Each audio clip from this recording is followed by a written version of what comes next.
Well, hello everyone. Welcome back to the channel. If this is your first time here, I do hope you enjoy the video, and make sure to check out my other two videos talking about the threat level of the species and how to protect yourselves from it. This video will be going over and analyzing all of Season 1 of the series. First, I will, like I said, go through it, looking at all the details and clues I can find, skipping the storybook pages because I will be talking about them after reviewing the episodes. After that, I will talk about Vincent Barrere, since his story is spread throughout the episodes. Then finally, I will talk about what my ultimate theory is of the series with the knowledge I have gotten out of Season 1. So now, without further ado, let us begin. We get introduced with a spiel about how things have evolved on Earth and that the Vita Carnis just appeared on the planet all of a sudden in 1931, and that their population is exploding in number. They speculate if these things are alien in origin or if they are some kind of supernatural threat. I will let you know which way I lean later. They say they are 100% from Earth, which I have to call bullshit on, because they say that they just appeared all of a sudden. We then get the origin of their name, Vita Carnis, translated from Latin meaning the life of the flesh, since they look like weird, skinless creatures. And their species mainly eats flesh of animals, not including their own species, but it does include us, human beings. And they only appear when their first form is in the area, which is the crawl, Latin name meaning climbing flesh. They somehow have the growing patterns of vines, mold, and fungi while looking like veins, while also just growing like normal plants with photosynthesis. And it grows anywhere and everywhere across the planet. We keep going, saying that the crawl is helping the environment, but get a quick glitch showing a newspaper clipping that the crawl basically overtook a radio tower. Humanity has also started using it for crops, and we can eat it raw safely, it seems. They are also the starting point for all of the other species except for probably one, but we will talk about that later. Next are the trimmings, the cowardly flesh. They actually have a variety of ways they can look, but still seem to have a core template of looking like a flesh bean with multiple limbs and around 7 to 8 inches in length. Like their name implies, they don't really hunt, mostly just eating vegetation and scavenging corpses. The only things they seem to hunt are bugs. They also seem to have no fighting instinct, only wanting to run away and scream at whatever scares it. The video even shows that it would get bullied by a rabbit of all things. We get another glitch telling us about a trimming infestation of an abandoned satellite dish. Now that's strange, isn't it? Trimmings are just as popular as crawl, being found everywhere.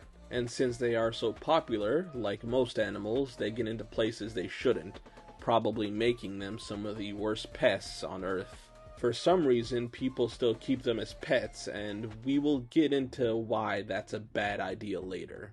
The burrowing flesh, or the meat snake, is next, with it looking like a worm-like creature with the skull of an animal as its head. They start out as a inch-long worm, but eventually grow to 16 feet on average, which is huge, just being 2 feet shy of a normal elephant's length. We get another glitch showing us during a war people found an enormous meat snake that was 130 feet long, which is longer than the largest blue whale we have discovered, which was only 110 feet. And the paper also comments that there seemed to be cult activity as well. Luckily, these things only eat dead animals. They also take skulls of whatever it eats, which is pretty freaky, especially when it has a human skull. Nothing hunts these things because of the chemicals it has in its body. They also reproduce on their own, since once it starts to get past its average weight, it will split in two, making another one of itself. So even if you get rid of the crawl in an area, these things can still multiply. They aren't as popular as the crawl and trimmings, but still can be found basically anywhere. And you can find a lot of them around places with a lot of death, like war zones. We have actually started to use them as garbage disposals, basically. And since they can't eat living things, they are pretty tame for the most part. Now, it's time for the guy, the myth, the legend, the mimic. Or its translated Latin name, the slaughtering flesh. Now these guys are pretty freaky. Good on Darien for their design. So basically, these guys are humanoid creatures that can only eat humans. If that's not scary enough, they stalk the human they are going to kill for days, and they then proceed to break into their house at night and eat you in your sleep. On top of that, they disguise themselves with clothing, learn how to speak words so we might be tricked into coming near them, and can contort themselves so they can hide inside your furniture. I would be a paranoid mess with these things around. Now with their life cycle, they start out looking like a starving trimming only eating animals. But once it matures into an adult, it becomes the classic mimic. But once it starts to eat a decent amount of people, it starts taking on the characteristics of humans. Where if you saw them from far away, you might not realize they are a mimic until you're a few feet away from them, and by that point, it's too late. With them having a final form being an elder mimic that drops all of the tricks it once had, just becoming a pale-faced monster, because once you see it, you're done. It's over for you. And the species itself is, of course, found around heavily populated areas. These things are insane, and I and everyone else can probably agree that we love these guys. Most of the memes comes from them and the trimmings. So we do get another glitch, but this time it's someone running from a mimic in their house. They hid in a closet, but the mimic ends up finding them and ending them. I gotta say, the feeling when I first saw this was immaculate, with how it built up tension with it slowly opening the door and just staring at them for a few seconds. And of course, good job on the practical props of the head and the hand of the mimic. I would say this was the high point of the series so far, including the second season. With at the end of the video, we hear it eating the person in the video with blood splattering the area. Next is the gathering flesh, or the harvester. They look like giant bulbs of meat that are pretty big, being 6 to 7 feet tall and 10 feet wide. But the real dangerous thing about them are the tendrils that can extend almost 500 feet in diameter around it, with the main ones acting like bear traps when they walk over them, stabbing into medium-sized animals or larger, injecting toxins to paralyze them and making them bleed out, with its secondary tendrils pulling the prey underground so it can fully absorb them. Luckily, for some countries, it only appears in northern parts of the world. We get a glitch showing us a paper clipping that a family was killed by a harvester while hiking, and the authorities won't get rid of it, just putting up signs to warn people saying they should be more careful. They then actually give good advice to protect yourself against harvesters. The host is up next, with its Latin name being the Dominion of Flesh. It has a shape of the upper body of a human, but has no face, with its mid and lower sections having root-like meaty tendrils that it uses to plant itself, as well as having spikes on its body that have openings at the top that pump out spores. If a human breathes these in, they will start to feel sick, and after a few hours will robotically get up from where they are and make their way to the host so it can kill and eat them. We get 2 glitches this time, with the first one being something I did not notice before, because it showed the symbol that New Triacro uses, which is the symbol of the cult that worships the Vita Carnis, with the second glitch being cultists standing in front of orange containers, I think. They are only found here in North America, so the rest of the world doesn't have to worry about them. And another thing that makes them difficult to deal with is that they can move around as well. The monoliths, or the heavenly flesh, is the final official species. The video basically tells us that there are 7 of them in total, all forming a circle around an undisclosed location, and that they are ginormous, being 400 feet tall, basically going into the same class of heights as skyscrapers, having to be at least 330 feet tall. They have tree-like legs with roots digging into the ground, and where their arms would be, just have loosely hanging strands of meat, with their heads being a solid mass in the shape of a triangle with a hole in it. They censor some of this out, but it seems when the military try to mess with them, they attack them with their arm tendrils. On their second attempt, the monoliths produced a EMP blast to knock out all electronics, with their final attempt being to fire rockets at them that also did not work because they healed from it rather quickly. So now the government just decided to leave them alone by fencing them off. When they are about to get to the last of the species, we get cut off, skipping ahead in the video. But the compilation video allows us to see a clipping of a document about the being that is called the Singularity, with its Latin name meaning the truth of the flesh. It tells us that these things are human-sized orbs that float around giving off pattern-like signals. I wonder what that's about, With the government covering up and confiscating any information on them. And that's all we get on it. To start off the video, it seems like someone is just flipping through TV channels and we get a peek at our main man, Vincent Barrere, who is wanted for production of sensitive material. We then stop on a channel that is teaching us how to make crawled penne. Everything is okay when they are listing out ingredients, but they shove the Nutriarco flavor enhancer in our face. Everything goes as you think it would until around 4 minutes and 50 seconds, we see the person making this is wearing a gas mask for some reason. And I don't think many or any people making food wear gas masks, tipping us off that something fishy is going on here. They tell us to cook the dish under a 60 degrees Celsius, or the enhancer won't work.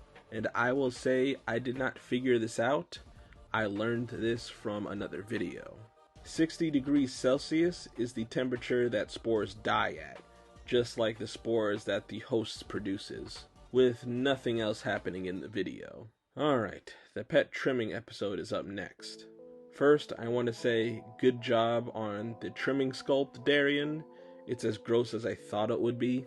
We learn in this video that the trimmings are pretty easy to take care of. Just give them a box with a blanket, feed them leftovers, and clean them. Now, some of the downsides of owning a trimming is that they make a lot of noise at night and can't really be trained, it seems. Then they mention that they like watching TV and listening to the radio. Are you guys getting tired of this bit yet? In the next video, we go back to the newspaper article we saw before about the humongous meat snake that was found. After World War II, some people were cleaning up and found the before-mentioned meat snake in the tunnel, looking like it was stuck in it. This thing also looked different than other meat snakes because it had a dark coloring along with its skin being extremely tough. We find out why, being that it ate probably hundreds of corpses since the people found a huge pile of bones at the other end of it, confirming the process is similar to how a elder mimic is made. We soon get cut off with it saying that the meat snake somehow disappeared, which is kind of frightening.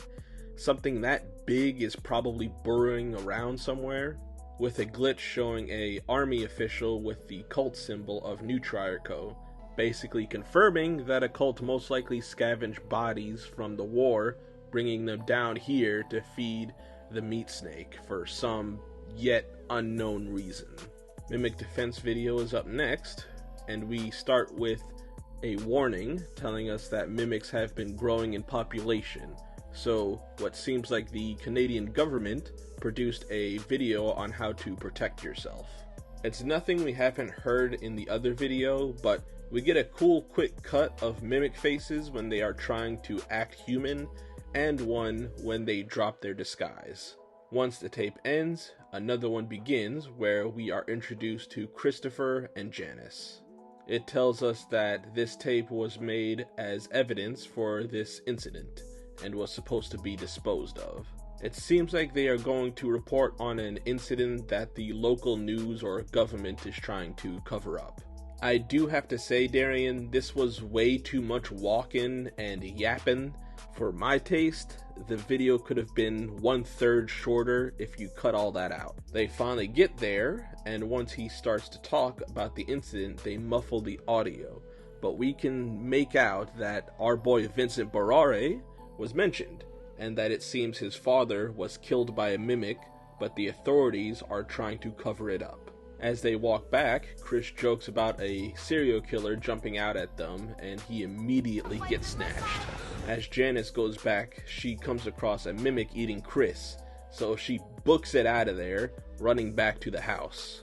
She gets in, but it follows after her, ultimately catching her, ending the video. The next video tells us that the harvesters have been moving and convening towards this lone island in Canada. Before this, I don't think it was ever stated that they move, but this just makes them more dangerous. We see a picture of a family, then a kid playing with a substance creeping along. We then get a kid crying with his mother coming across him already dead from a harvester, so we hear her cry and scream with both their spots in the family photo being blacked out, so they both died. And during the video, we see a nice horror imagery of a melting skull, and the thing that really drives it home is the screams. I can tell you, I was pretty freaked out when I first watched this.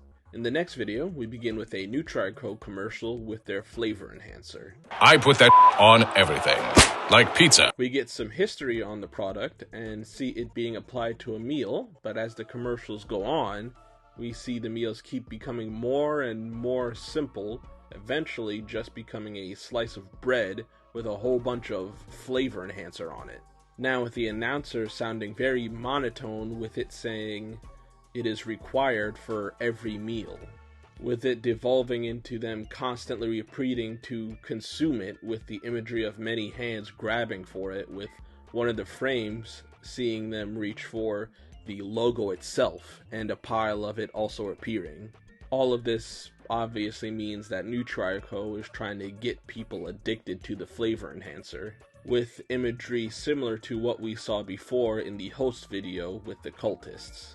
NutriCo's flavor enhancer is made with the host spores, since they are both the orange color and have a similar mind-altering property.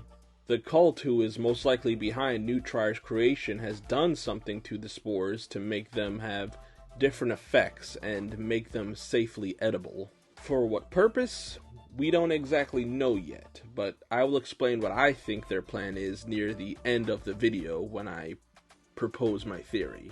We then get a secret video that is unlisted next with the ant imagery alongside the flavor enhancer, along with pictures of officials with the NutriCo logo as a pin, basically confirming it as a cult symbol, with a group of people taking a picture with all of them having that pin, accompanying a picture with the military official that had the pin that was connected to the cult a few videos back.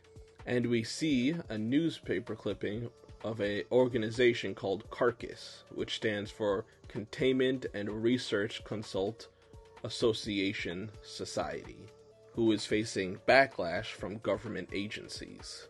We begin the next video with a documentary about monoliths, but it was recorded over by someone that is sending a message to Carnis. He explains that he has been looking into the Vita Carnis for years now, and has sent them this tape so they can stop a huge event that he found out about that the cult is having.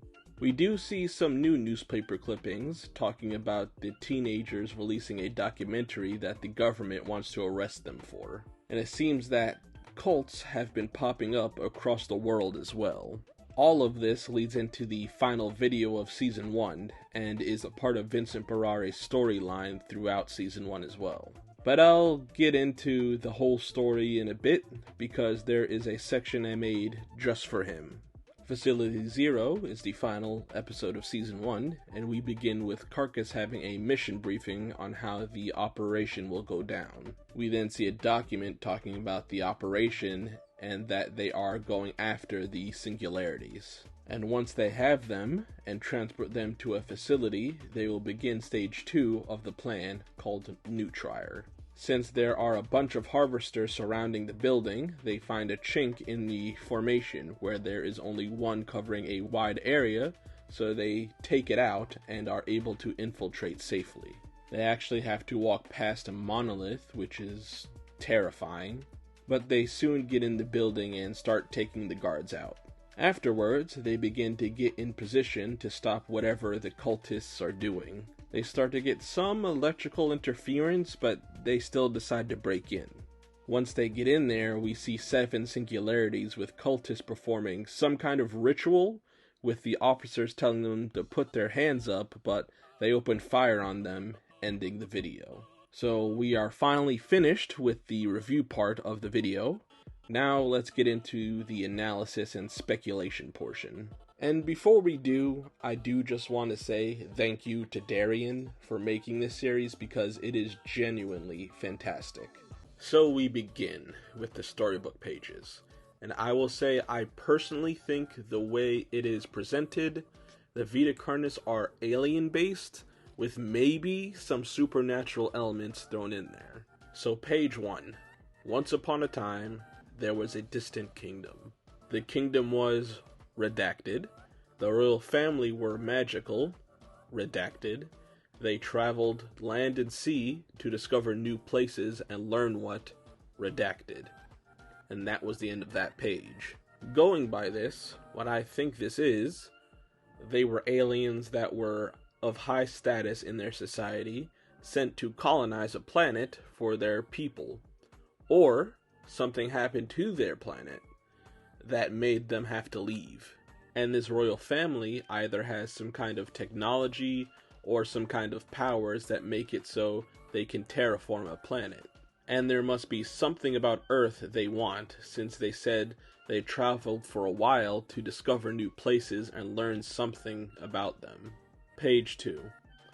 During the travels on one of their expeditions, a great storm struck. It was so powerful, it swayed the boat the royal family rode, and pushed the prince out and into the sea. So what happened here was that their ship had some kind of accident where he had to get on a life pod, and it shot to the nearest planet that looked like it was habitable. Page 3. After being stranded at sea, the young prince eventually was cast to an island. Injured, the prince stumbled his way into a nearby cave. The prince used what magic he could to put himself into a healing sleep. It most likely took him a while to actually get to Earth, and once he landed, he may have been hurt either from the accident on the ship, crash landing, or just may have been weak from the trip itself. He then managed to set up a makeshift home inside a cave, then used what energy he had left, whether it be energy in his technology or his magical powers, to put him to sleep, basically going into hibernation to conserve energy and for him to heal from his injuries. Page 4. But the prince's sleep was long. He slept for what seemed like forever. As he slept, the land around him changed and grew. It was unrecognizable from when the prince first arrived, but the sleep still needed time to heal the prince. Much more time. But it kept the prince safe while he rested, guarding him from the elements as the land changed.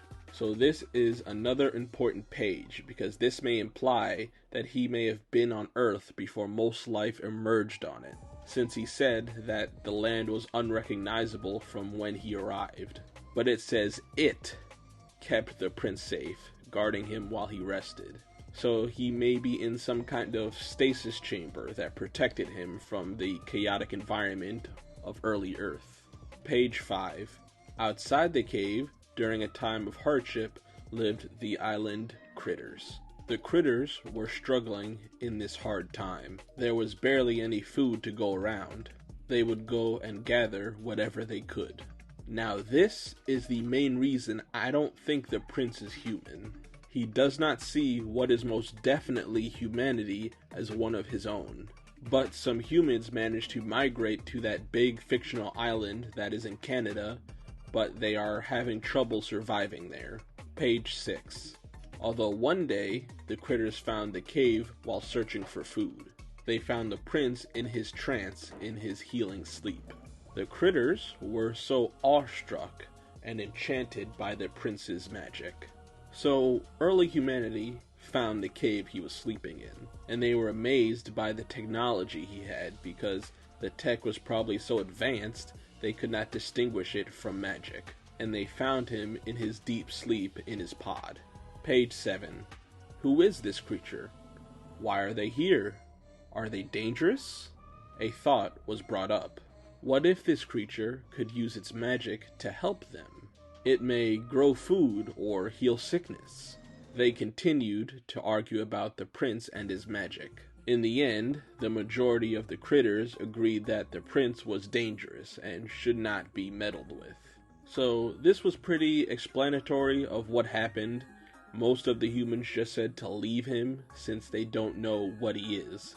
And this also tells us that they don't see him as a human, so he must look different enough that they can tell he is a different species. Page 8. Although the other critters ignored the rest of their fellow kind. Instead, they secretly visited the slumbering visitor. They snuck what little food they had and carefully fed it to the prince, greatly hastening their recovery. So there was a group of them that were still fascinated by him, and still held out hope if they helped him, he would help them in return, so secretly nursed him back to health with their dwindling food source. Page 9. One day, the prince suddenly awoke. Thanks to the critter's assistance, the healing process had finished very quickly. The prince had fully recovered, and was now fully awake, aware of their surroundings. Surprised by the sudden awakening, the critters ducked and hid from the prince's sight. And there's nothing much to say about this page. Page 10. One of the critters built up the courage to meet the now awake stranger.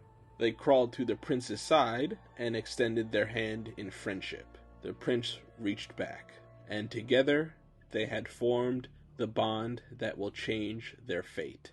Well, that last line was, ominous. Let's keep going. Page 11. The critters led the prince out of the cave, up to the top of the hill the prince had been buried under, and showed them the forest. This is our home, full of wonder and beauty. Although the forest struggles to provide for all of us critters, and we are facing disaster, can you help us? The people finally get him out of the cave, showing him their home, and ask him the pivotal question, can you help us? Page 12. The prince stood back, spread his arms, and before him flew a bright light. Mystical shapes, colors, lights, and figures. The critters watched with wide eyes, such sublime brilliance. The prince completed his display. He vowed with the power he held and the help of his kingdom, he shall heal their home.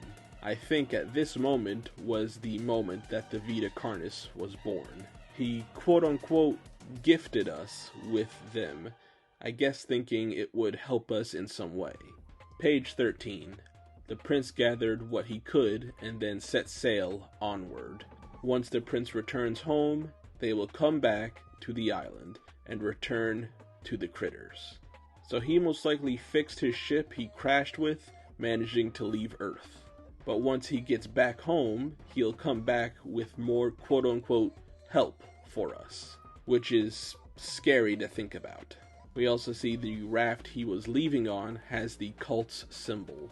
So they got it from the alien's ship symbol it probably had on it. So, to summarize everything, the prince and his family were aliens that had extremely advanced tech and maybe magical powers. And they were looking for a world to terraform and research, so they could live there and, I'm guessing, propagate their species. While they were searching, an accident happened that forced the prince to use an escape pod. He then floated through space for a time, eventually landing on Earth before any sentient life developed here, and went onto a deep sleep to keep himself alive. Eventually, early man found the prince and were amazed by his technology/magic.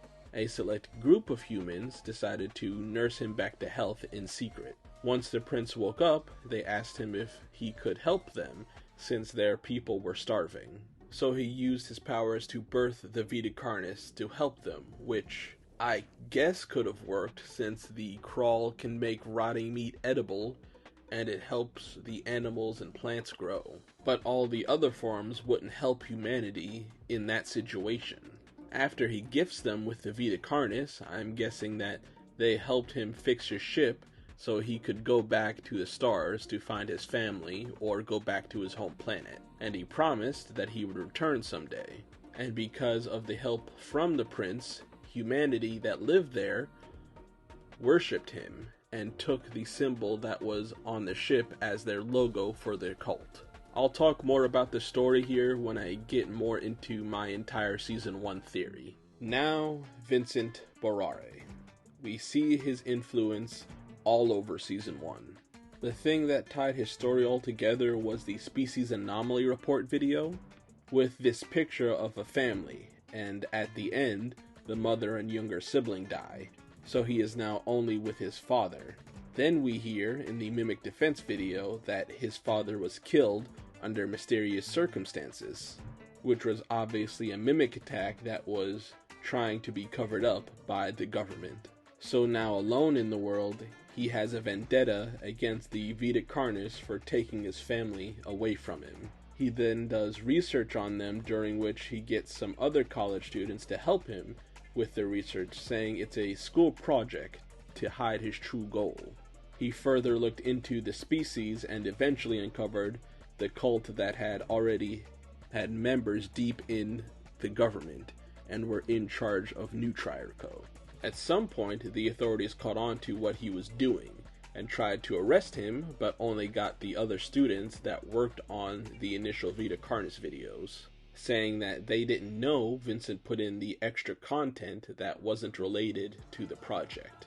The cult, now knowing that Vincent is catching on to them, put him on the most wanted list so he can't hide. Vincent, now knowing they are closing in on him, discovers Carcass, who is another group that is unknowingly looking into the cult as well. So he sends them all his research and tapes, so they can see the full extent of what they are dealing with, which leads into the final episode of Season 1 with Carcass storming the cult's base, interrupting whatever kind of ritual they were performing with the singularities. I honestly feel pretty bad for the man, and he is the closest thing we have to a protagonist in the series, so I hope that we see him again after Season 1 and he wasn't killed by the cult. So here goes my full theory of what the Vita Carnis is and what it is going to do to humanity. We already went over the storybook pages, so I won't reiterate that. So from the end of that, the cult eventually made it off the island, with the Vita Carnis laying dormant until the 1930s, where the cult reawakened it, probably thinking that the world is ready for it. Or they had enough people in power to make it sure it will propagate across the earth unimpeded. They saw that the world was slowly accepting it, but they still had some pushback. So in the 1990s, they invented the flavor enhancer from the company New Triarco, which is made of host spores that have been transformed into an edible powder that has similar effects, still affecting the brain. Now, what it seems to do is shut down parts of the brain, making it function more simplistically, and giving the subject an obsession with the flavor enhancer.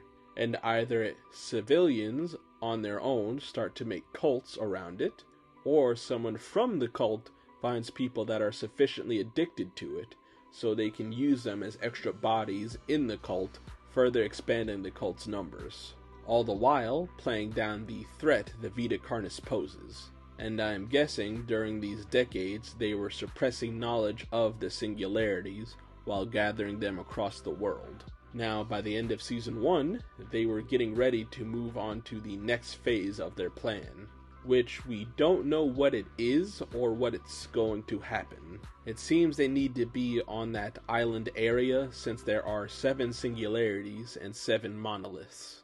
So there has to be some kind of connection there.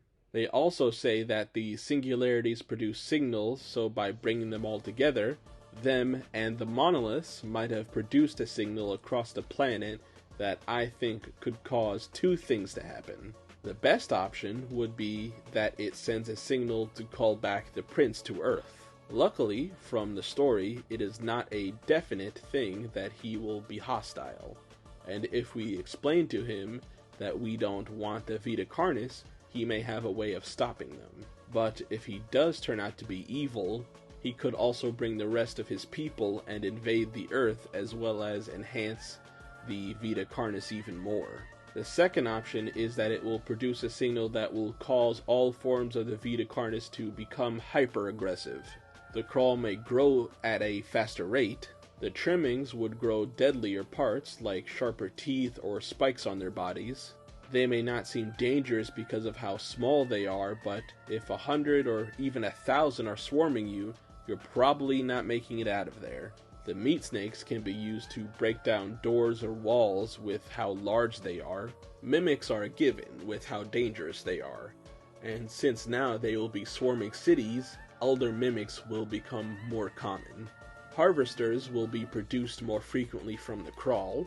Hosts may produce more spores around heavily populated areas. Since the other forms are attacking, they don't have to worry about being found.